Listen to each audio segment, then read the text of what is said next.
आज के इस नए जमाने में जहां इंसान छोटी छोटी मानसिक परेशानियों के सामने तुरंत घुटने टेक देता है, थोड़ा सा भी तनाव होने पर डिप्रेशन के अंधेरे में डूब जाता है और दिन रात केवल अंधे होकर पैसे, गाड़ी, बंगले और झूठे दिखावे के पीछे भागता है। ठीक उसी अशांत समाज के बीच वृंदावन की शांत और पावन गलियों में एक ऐसी महान दिव्य आत्मा रहती है जिसे न तो अपनी मौत का कोई डर है और न ही किसी भयंकर से भयंकर बीमारी का कोई खौफ है। पिछले 15 से भी अधिक सालों से जिनकी दोनों किडनियां पूरी तरह से मृत और निष्क्रिय हो चुकी हैं, जिन्हें हर दूसरे दिन हॉस्पिटल जाकर खून साफ कराने की यानी डायलिसिस की भयानक शारीरिक पीड़ा से गुजरना पड़ता है, फिर भी उनके मुख पर हमेशा एक ऐसी अलौकिक, निश्चल और सच्ची मुस्कान तैरती रहती है जो आज के सबसे तंदुरुस्त और साधन संपन्न नौजवानों के चेहरों से भी पूरी तरह गायब हो चुकी है। आखिर कौन है ये परम पूज्य स्वामी प्रेमानंद जी महाराज? उनका बचपन किस तरह के माहौल में बीता था? उनके मन में वैराग्य की यह आग पहली बार कब और कैसे लगी? और कैसे कानपुर के एक बेहद छोटे और पिछड़े से गांव का सीधा साधा कोमल बालक अनिरुद्ध आज पूरी दुनिया के लाखों भटके हुए लोगों के लिए अध्यात्म और सनातन का सबसे बड़ा सहारा और जीने की वजह बन गया। आज की इस विशेष 1 घंटे की लंबी वीडियो में हम महाराज जी के जीवन के उन सबसे गहरे और अनसुने पन्नों को एक एक करके खोलेंगे, जिनके बारे में आपने आज से पहले इंटरनेट या किसी किताब में कभी भी इतने विस्तार से नहीं सुना होगा। आप इस कहानी को सुनते हुए खुद को एक अलग ही शांत दुनिया में महसूस करने लगेंगे। महाराज जी का जन्म उत्तर प्रदेश के कानपुर जिले के अंतर्गत आने वाले एक बहुत ही शांत, सुंदर और आध्यात्मिक रूप से जागृत गांव अकिया में हुआ था। एक बेहद सीधे साधे, छलकपट से दूर और पूरी तरह से सन्यासी प्रवृत्ति वाले प्रतिष्ठित सरयूपारीन ब्राह्मण परिवार के आंगन में उन्होंने जन्म लिया था। उनके माता पिता ने उनके सुंदर स्वरूप को देखकर बहुत ही लाड प्यार से उनका नाम रखा था, अनिरुद्ध कुमार पांडेय। उनके घर में कोई बहुत बड़ी सांसारिक संपत्ति, तिजोरियां या आधुनिक सुख सुविधाओं का दिखावा तो बिल्कुल नहीं था, लेकिन उनके पूरे घर का सबसे बड़ा वैभव, सबसे बड़ी पूंजी और सबसे बड़ा धन सिर्फ एक ही था, 24 घंटे जुबान पर रहने वाला भगवान का नाम।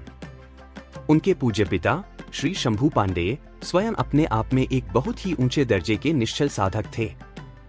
गांव के पुराने बुजुर्ग लोग आज भी श्रद्धा के साथ बताते हैं कि जब उनके पिता सुबह पूजा की चौकी पर आसन लगाकर बैठते थे तो उन्हें बाह्य जगत का, अपने शरीर का और समय का बिल्कुल भी होश नहीं रहता था। वे घंटों प्रभु की भक्ति में लीन रहते थे। वहीं उनकी पूज्य माता श्रीमती रामा देवी साक्षात करुणा, सेवा और ममता की जीती जागती मूर्त थीं। उनके दरवाजे पर यदि सुबह से लेकर रात तक कोई भी भूखा, साधु संत, भिक्षुक या कोई भी जरूरतमंद इंसान आ जाता तो वे उसे बिना भरपेट भोजन कराए और बिना पूरा आदर सत्कार दिए अपने द्वार से कभी वापस नहीं जाने देती थी। इसी परम सेवा भाव और भगवान के नाम जप के बीच बालक अनिरुद्ध का पालन पोषण हो रहा था। उनके खून में और उनकी रग-रग में बचपन से ही यह सेवा और भक्ति के संस्कार गहरे बैठते चले गए। जब बालक अनिरुद्ध धीरे धीरे थोड़े बड़े हुए तो उनका मन अन्य साधारण बच्चों की तरह गलियों में हुड़दंग मचाने, मिट्टी में खेलने या खिलौनों के पीछे जिद करने में बिल्कुल नहीं लगता था।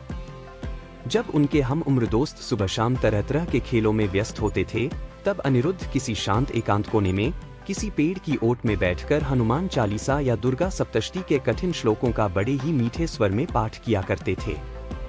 उनके चेहरे पर बचपन से ही एक अजीब सा खिंचाव और शांति थी। जब वे 5वीं और 6ठी कक्षा के छात्र बने तो अचानक उनके भीतर सांसारिक चीजों के प्रति वैराग्य की एक बहुत तीव्र भावना जाग उठी। वे अक्सर स्कूल से आने के बाद अकेले में बैठकर रोने लगते थे। उन्हें भीतर ही भीतर यह गहरी चिंता सताने लगी थी कि यह जो स्कूल की रोज रोज की पढ़ाई है, यह जो डिग्रियों की अंधी दौड़ है और यह जो आगे चलकर नौकरी पाकर पैसा कमाने की चिंता है, यह सब मुझे किस रास्ते पर ले जा रही है। उन्होंने बहुत ही छोटी उम्र में अपने बालमन के भीतर एक बहुत बड़ा और अचूक सवाल खुद से पूछ लिया था, क्या इस भौतिक और सांसारिक पढ़ाई को रटने से मुझे साक्षात भगवान की प्राप्ति होगी? क्या इससे मेरा यह जीवन सफल होगा? और जब उनके अंतर्मन ने जवाब दिया कि नहीं, इससे तो सिर्फ पेट भरा जा सकता है, तो उन्होंने ठान लिया कि मुझे इस झूठी और दिखावे की पढ़ाई का हिस्सा अब और नहीं बनना है। उनके हृदय के भीतर ईश्वर को पाने की एक ऐसी तड़प और छटपटाहट दिन रात बढ़ने लगी थी, जो उन्हें धीरे धीरे उनके माता पिता और घर परिवार से दूर किसी अनजान, आध्यात्मिक यात्रा की ओर खींच रही थी। वह एक ऐसी ऐतिहासिक और गंभीर रात थी जब बालक अनिरुद्ध की उम्र मात्र 13 वर्ष की थी। इस छोटी सी उम्र में जहां बच्चे अपने माता पिता के आंचल में छिपकर सोते हैं, उस समय पूरा संसार सुख की मीठी नींद सो रहा था। चारों ओर घने काले बादलों का पहरा था और सन्नाटा पसरा हुआ था। लेकिन इस 13 वर्ष के सुकुमार बालक के दिमाग और आत्मा पर केवल एक ही धुन सवार हो चुकी थी, मुझे अपने भगवान को खोजना है, मुझे इस सृष्टि के परम सत्य को जानना है। उन्होंने रात के तीसरे पहर में न तो अपने किसी भाई बहन को जगाया, न ही माता पिता को कोई भनक लगने दी। उन्होंने अपने साथ न तो कोई अतिरिक्त कपड़ा लिया, न कोई खाने का सामान और न ही जेब में एक भी पैसे का सिक्का रखा। उन्होंने अपने पैतृक घर की उस दहलीज को हमेशा के लिए लांघ दिया। आप एक पल के लिए अपने दिल पर हाथ रखकर गहराई से सोचिए, एक मात्र 13 वर्ष का छोटा सा अबोध बालक, जिसे इस मतलबी और क्रूर संसार के छलकपट, धोखे और चालाकियों की तनिक भी समझ नहीं थी, वह उस घनी, डरावनी, अंधेरी रात में सूनी और अनजान सड़कों पर बिल्कुल अकेला पैदल निकल पड़ता है। उनके सामने न तो कोई बना हुआ रास्ता था, न कोई नक्शा था और न ही आगे रात बिताने का कोई ठिकाना था। अगर उनके पास कुछ था तो वह था केवल और केवल अपनी माँ के दिए हुए संस्कार और ईश्वर पर एक ऐसा अटूट विश्वास कि जिस भगवान ने उन्हें इस धरातल पर भेजा है, वही उनकी उंगली पकड़कर इस घने अंधेरे में भी उनका रास्ता साफ करेगा। वे बिना पीछे मुड़कर देखे लगातार आगे बढ़ते चले गए। लेकिन इस महान गृहत्याग के पीछे एक ऐसा गहरा और बहुत ही भावुक सच छिपा है, जिसे आज की पीढ़ी को जानना बेहद जरूरी है। घर छोड़ने से कुछ दिन पहले बालक अनिरुद्ध ने अपनी पूज्य माता की गोद में अपना सिर रखा था और उन्हें एक छोटा सा गुप्त संकेत दिया था। उन्होंने अपनी माँ की आंखों में आंखें डालकर बड़े ही भोलेपन से पूछा था, माँ, अगर तुम्हारा यह बेटा आगे चलकर भगवान को पाने के लिए इस जीवन के परम सत्य की खोज में सब कुछ छोड़कर अध्यात्म के रास्ते पर चला जाए, तो क्या तुम उसे जबरदस्ती रोकोगी? क्या तुम उससे हमेशा के लिए नाराज हो जाओगी? माता रामा देवी ने तब यह सोचा कि उनका छोटा बच्चा ऐसे ही सहज स्वभाव में खेल खेल में कोई दार्शनिक बात पूछ रहा है। उन्होंने बहुत ही लाड से उनके सिर पर हाथ फेरते हुए कहा था, नहीं मेरे लाल, जो साक्षात भगवान की राह पर निकल जाए, उसे रोकने की भूल भला कोई माँ अपने जीते जी कैसे कर सकती है? भगवान की राह पर जाने वाले को तो यह पूरा संसार और खुद उसकी माँ सिर झुकाकर आशीर्वाद देती है। बालक अनिरुद्ध ने माता के इन्हीं अनमोल और पवित्र वचनों को साक्षात ईश्वर की आज्ञा और अपनी माँ की अंतिम अनुमति मान लिया। इसी को आधार बनाकर वे उस रात घर से निकले थे। जब सुबह की भोर हुई, सूरज की पहली किरण पड़ी और परिवार के लोग जागे, तो वहां बालक अनिरुद्ध नहीं थे। वहां केवल एक खाली बिस्तर पड़ा था और यह देखते ही माता की आंखों में आंसुओं का एक ऐसा सैलाब उमड़ा जो महीनों तक नहीं थमा। परिवार ने, पूरे गांव ने उन्हें चारों ओर हर दिशा में खोजा, रेलगाड़ियों में, स्टेशनों पर ढूंढा, लेकिन अनिरुद्ध तब तक संसार के बंधनों की सीमाओं को लांघकर बहुत आगे महाकाल की नगरी की ओर निकल चुके थे। अपने छोटे छोटे कोमल पैरों से मीलों दूर की बेहद थका देने वाली पैदल यात्रा करते हुए बालक अनिरुद्ध सीधे पहुंचे बाबा विश्वनाथ की परम पावन नगरी काशी यानी वाराणसी। महादेव की इस मोक्ष नगरी में आकर उन्होंने एक बहुत ही सिद्ध, तपस्वी और पूजनीय सन्यासी महाराज से वैदिक संन्यास की विधिवत दीक्षा ग्रहण की। इस कठिन दीक्षा के पूरा होने के बाद उनका पुराना नाम और पुरानी पहचान हमेशा के लिए पीछे छूट गई और उनका एक नया नाम रखा गया, स्वामी आनंदाश्रम। अब वे कोई साधारण घर के सुख सुविधा में रहने वाले बालक अनिरुद्ध पांडेय नहीं थे, बल्कि वे सांसारिक सुखों को लात मार चुके एक पूर्ण वैरागी, एक निष्काम नागा सन्यासी बन चुके थे। काशी के तपस्या घाटों पर उनके द्वारा की गई वह भयंकर और कठिन तपस्या का दौर ऐसा है जिसे आज के समय का कोई भी इंसान सुन ले तो उसकी रूह कांप जाए। काशी की उस हाड़ कंपा देने वाली कड़कड़ाती ठंड में, जहां आम इंसान 2-2, 3-3 ऊनी कंबल और रजाई ओढ़कर भी ठिठुरता रहता है, स्वामी आनंदाश्रम जी महाराज बिना किसी ऊनी कपड़े के केवल एक साधारण फटी पुरानी सूती धोती या लंगोट में रहते थे। वे पूरे दिन और पूरी ठंडी रात मां गंगा जी के बर्फीले और ठंडे घाटों पर नंगे बदन, पत्थर की शिला की तरह बिल्कुल सीधे और अडिग बैठे रहते थे। उन्होंने कई सालों तक केवल और केवल आकाशवृत्ति के कड़े नियम पर अपना पूरा जीवन बिताया। हमारे सनातन धर्म में संतों के लिए आकाशवृत्ति का अर्थ एक बहुत ही कठिन और परीक्षा लेने वाला नियम होता है। इस नियम के अनुसार आप अपनी भूख को मिटाने के लिए या अपनी जान बचाने के लिए किसी भी इंसान के सामने कभी हाथ नहीं फैलाएंगे, न ही किसी के घर जाकर भिक्षा मांगेंगे और न ही किसी से भोजन का आग्रह करेंगे। अगर आप रास्ते पर बैठे हैं या चल रहे हैं और किसी राहगीर ने स्वयं अपनी मर्जी से आपके बिना मांगे आपके ऊपर दया करके आपको एक सूखी रोटी का टुकड़ा या थोड़ा सा अन्न दे दिया, तो उसे भगवान का सीधा आशीर्वाद और प्रसाद मानकर चुपचाप स्वीकार करके खा लेंगे। लेकिन अगर किसी ने नहीं दिया तो आप लगातार 3-3, 4-4 और 5-5 दिनों तक बिना अन्न का एक भी दाना मुंह में डाले सिर्फ और सिर्फ मां गंगा का पवित्र शीतल जल पीकर अपनी साधना में लीन रहेंगे। महाराज जी अपने पुराने दिनों को याद करके स्वयं बताते हैं कि कई बार लगातार उपवास के कारण ऐसी भयानक स्थिति आ जाती थी कि शरीर में खड़े होने तक की अपनी उंगली तक को हिलाने की ताकत नहीं बचती थी, आंखें धंस जाती थी। लेकिन उनके प्राणों की प्रत्येक आती जाती सांस में महादेव का नाम ऐसा रच बस गया था कि उनका मन और ध्यान कभी भी अपनी इस कठिन राह से 1 इंच भी पीछे नहीं भटका।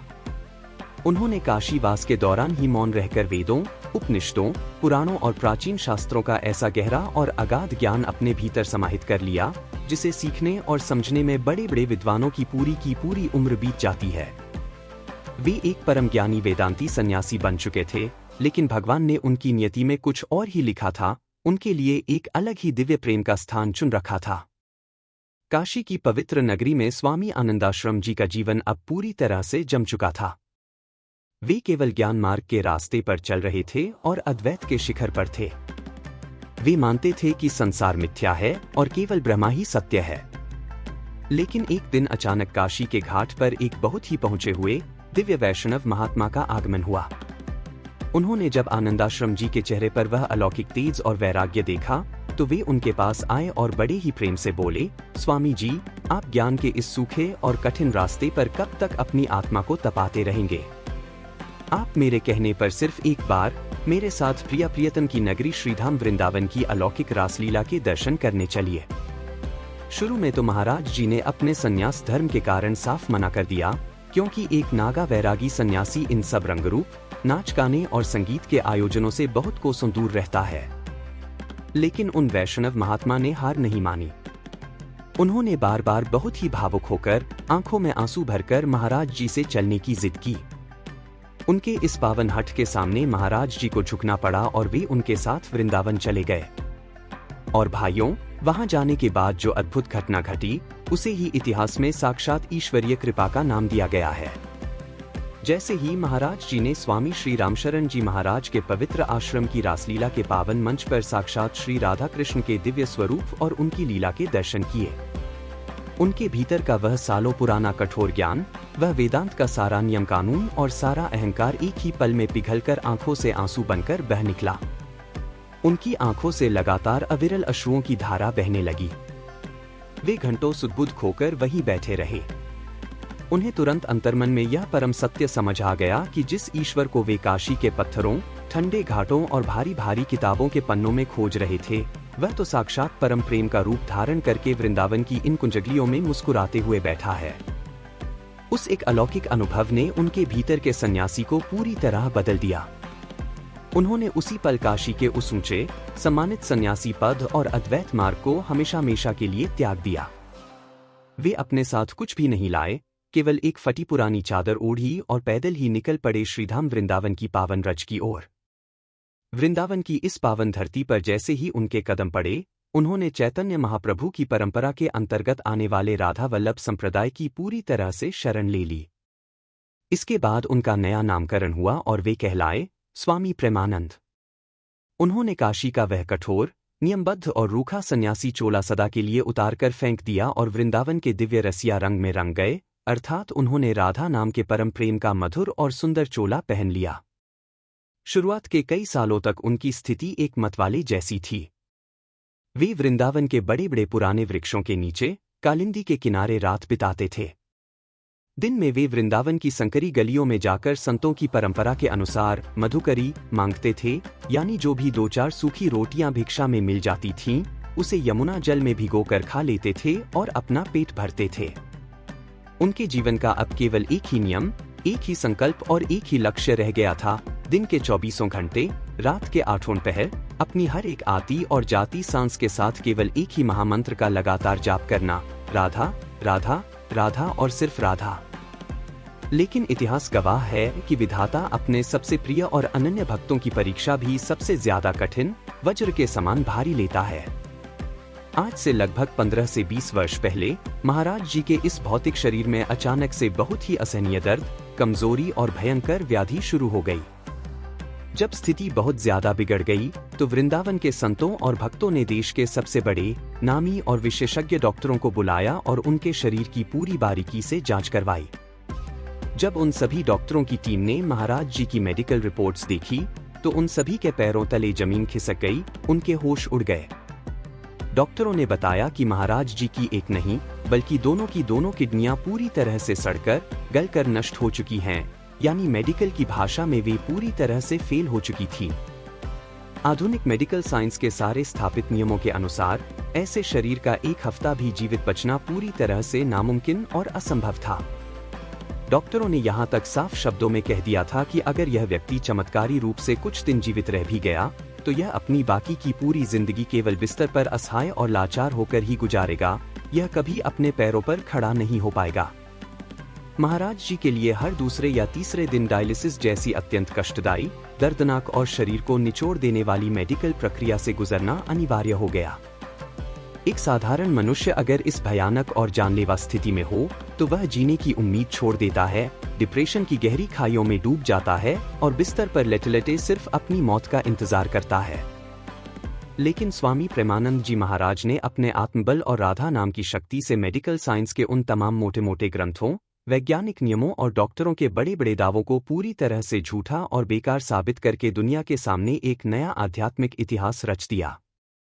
पिछले 1.5 दशक से भी अधिक का लंबा समय बीत चुका है। दोनों किडनियां पूरी तरह से मृत होने के बावजूद जरा आप एक बार महाराज जी की दैनिक दिनचर्या को कान खोलकर और ध्यान से सुनिए, आपके होश उड़ जाएंगे।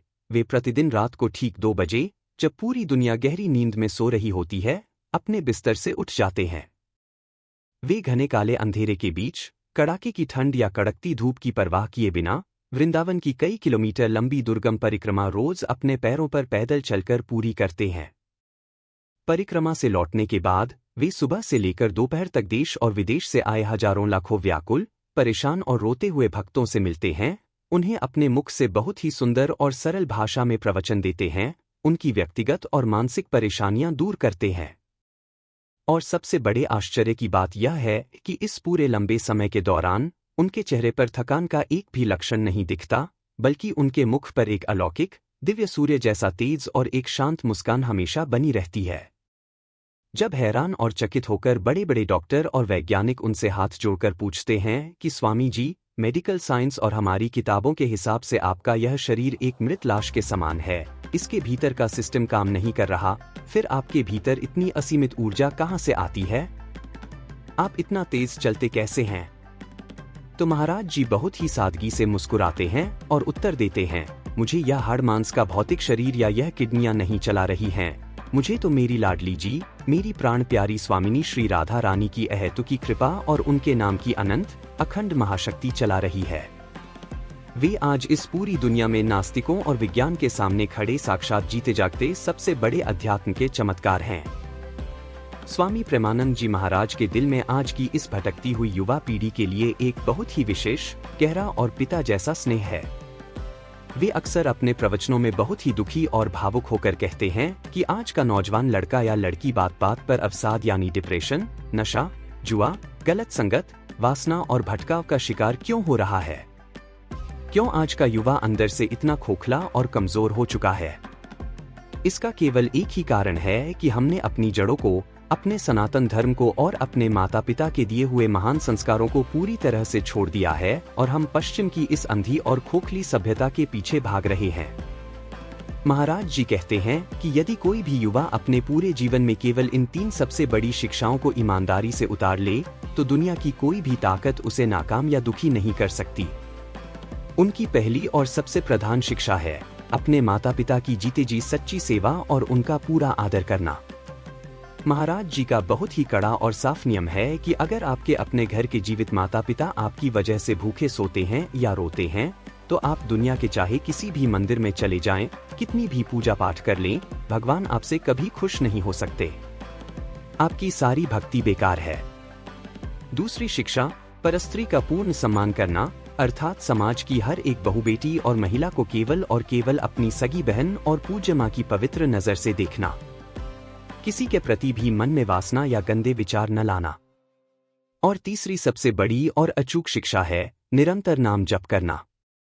आप चाहे किसी भी जाति के हों, किसी भी धर्म या संप्रदाय के हों, आप जिस भी नाम को मानते हैं, चाहे वह कृष्ण हो, राम हो, शिव हो या कोई भी ईश्वर का नाम हो, उसे अपनी हर सांस के साथ जपते रहो। वह नाम आपके भीतर एक ऐसा मजबूत सुरक्षा कवच बना देगा जो आपको हर बड़ी बुराई, हर पाप और हर तरह के डिप्रेशन से हमेशा हमेशा के लिए बचा लेगा। स्वामी प्रेमानंद जी महाराज सिर्फ एक साधारण संत या सन्यासी नहीं हैं, वे इस घोर कलयुग के गहरे अंधकार में एक ऐसी जलती हुई दिव्य रोशनी हैं, जो करोड़ों भटके हुए और निराश लोगों के जीवन को सही रास्ता और नई दिशा दिखा रही है। उनका यह पूरा का पूरा जीवन हमें यह परम सत्य सिखाता है कि अगर आपका अपनी आत्मा पर और अपने ईश्वर पर विश्वास सच्चा है, निष्कपट है, तो शरीर की कोई भी बड़ी से बड़ी जानलेवा बीमारी, इस संसार की कोई भी बड़ी से बड़ी ताकत या मुसीबत आपको अपने मार्ग से 1 इंच भी हिला नहीं सकती। हम सब मिलकर उस परमेश्वर से यही करबद्ध प्रार्थना करते हैं कि महाराज जी का यह दिव्य शरीर हमेशा पूर्ण रूप से स्वस्थ रहे और वे हम जैसे करोड़ों अज्ञानी और भटके हुए जीवों को ऐसे ही हमेशा ज्ञान, सत्य और प्रेम का रास्ता दिखाते रहे। तो मेरे प्यारे भाइयों और दोस्तों, अगर आपको स्वामी प्रेमानंद जी महाराज की यह संपूर्ण, विस्तृत और प्रेरणा से भरी हुई जीवन कहानी पसंद आई हो, आपके दिल को छू गई हो, तो कमेंट बॉक्स में पूरी श्रद्धा के साथ एक बार राधे राधे जरूर लिखिए। इस महत्वपूर्ण वीडियो को अपने मित्रों, अपने भाई बहनों और अपने पूरे परिवार के साथ ज्यादा से ज्यादा शेयर कीजिए, ताकि आज की इस भटकती हुई युवा पीढ़ी को भी अपने जीवन को सुधारने की और सही रास्ते पर चलने की एक सच्ची प्रेरणा मिल सके। चैनल को सब्सक्राइब करना बिल्कुल मत भूलना। आप सभी को प्रेम पूर्वक राधे राधे।